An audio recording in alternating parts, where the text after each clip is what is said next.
Assalamualaikum warahmatullahi wabarakatuh. Perkenalkan, nama saya Muhammad Widodo dengan NIM 200321100042. Pada video kali ini saya akan menjelaskan mengenai tugas UTS APNP mengenai 3 komoditas.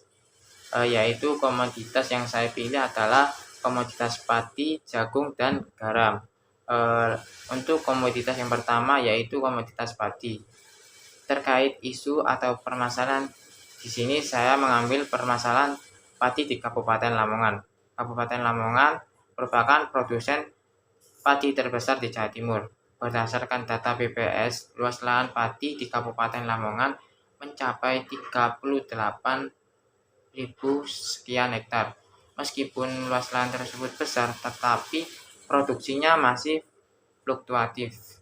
Permasalahan tersebut disebabkan karena kurangnya peningkatan produksi, karena modal petani yang kurang. Masalah lainnya, ketersediaan tenaga kerja dalam pengelolaan di bidang pertanian semakin terbatas. Keterbatasan tersebut mulai dari penyiapan lahan, pengelolaan tanah, pemeliharaan tanaman, panen, penanganan pasca panen, maupun pengelolaan hasil. Berdasarkan jurnal dari Yunianti dan Fauzia tahun 2015, salah satu kebijakan yang dapat dilakukan pemerintah adalah dengan memberikan pinjaman modal ke petani dengan bunga yang rendah untuk menambah pupuk urea ataupun tenaga kerja sehingga produksi padi lebih intensif. Selain itu, peran pemerintah juga diperlukan dengan cara memperbaiki sistem irigasi. Karena produksi yang masih fluktuatif, maka diperlukan juga kebijakan pemerintah terkait impor beras dengan tujuan pemenuhan kebutuhan dalam negeri yang telah diatur dalam pasal nomor 18 tahun 2012. Solusi.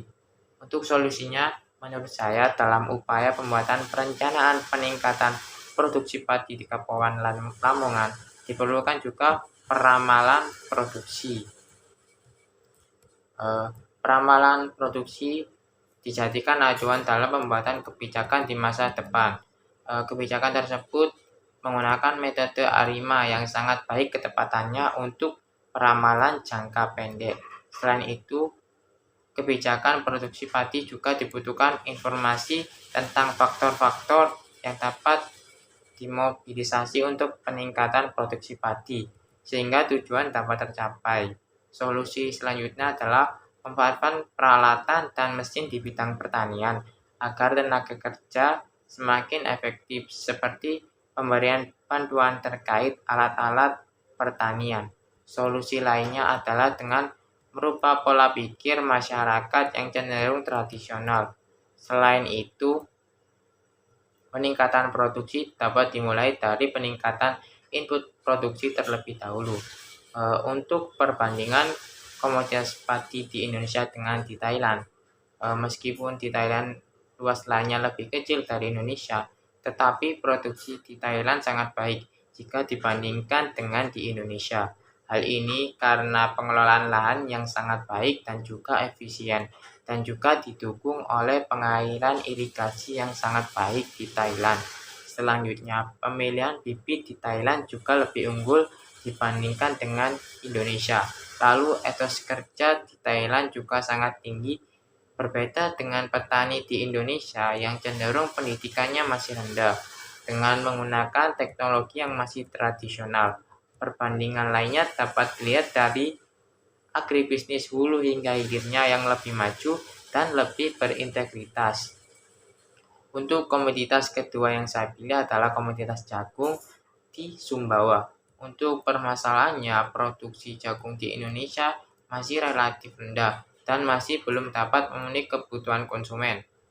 Kebutuhan Sumbawa memiliki potensi untuk pengembangan jagung, tetapi terdapat permasalahan, yaitu masih rendahnya produksi jagung yang disebabkan oleh berbagai faktor seperti teknologi bercocok tanam yang masih kurang, kesiapan dan keterampilan petani yang masih kurang, lalu penyediaan sarana produksi yang masih belum tepat, serta kurangnya permodalan petani.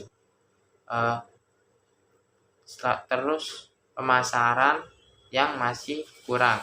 Agribisnis jagung dilakukan masih berskala kecil karena masih banyaknya permasalahan yang dihadapi oleh petani jagung, terutama pengembangan jagung ke depan dalam menghadapi persaingan pasar yang semakin kuat.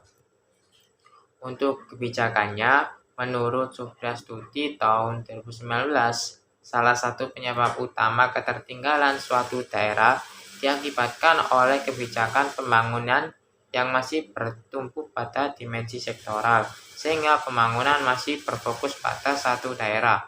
Kebijakan pembangunan agribisnis mencakup pembangunan struktur agribisnis secara konsolidatif dan integritas yang mencakup industri hulu, budidaya, pengelolaan, pemasaran, dan juga jasa penunjang. Kebijakan strategi yang perlu dilakukan dalam pengembangan agribisnis seperti strategi dasar kebijakan strategis dan dalam perumusan program kerja. Solusi menurut saya, pengembangan agribisnis jagung juga dibutuhkan inovasi terkait penyediaan sumber daya tata kelola, ketersediaan sarana dan prasarana, ketersediaan bibit, serta pengelolaan pertanian dengan inovasi teknologi yang terbarukan dengan cara meningkatkan faktor produksi seperti pupuk, tenaga kerja, pestisida, terutama penggunaan benih. Selain itu, ada cara pemasaran yang baik dalam menentukan tingkat keberhasilan. Selanjutnya juga ada pengoptimalan tenaga kerja dan teknologi yang digunakan.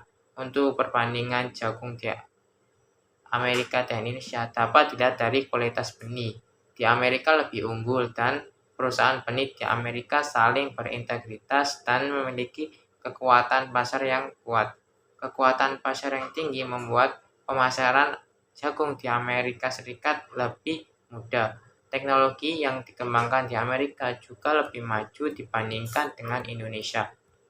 Komoditas yang ketiga adalah komoditas garam di Rembang. Untuk permasalahannya, masalah perubahan penggunaan lahan merupakan fenomena alam yang tidak dapat dihindari.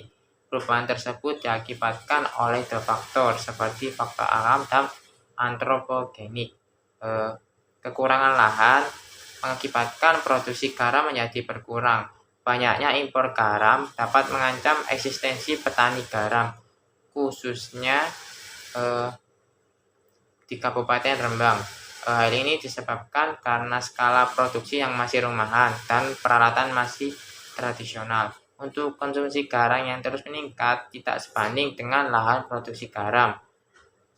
Petani garam diketahui menghadapi persoalan struktural di tingkat petani, yaitu produsen, pasar, ataupun kebijakan pemerintah yang berkontribusi terhadap keterpurukan dan marginalisasi petani garam. Kebijakan pemerintah dalam upaya mendorong produksi garam dengan membentuk UGAR, yaitu Pemberdayaan Usaha Garam Rakyat, untuk meningkatkan kemampuan dan penyediaan garam secara nasional. Lalu membentuk perlindungan hukum petambak garam dikaitkan dengan berlakunya peraturan pemerintah nomor 9 tahun 2019 tentang cara pengendalian impor. Solusi menurut saya, daripada mengimpor garam, lebih baik memaksimalkan produksi dalam negeri. Indonesia memiliki lautan yang luas sehingga tidak mustahil untuk mewujudkannya. Caranya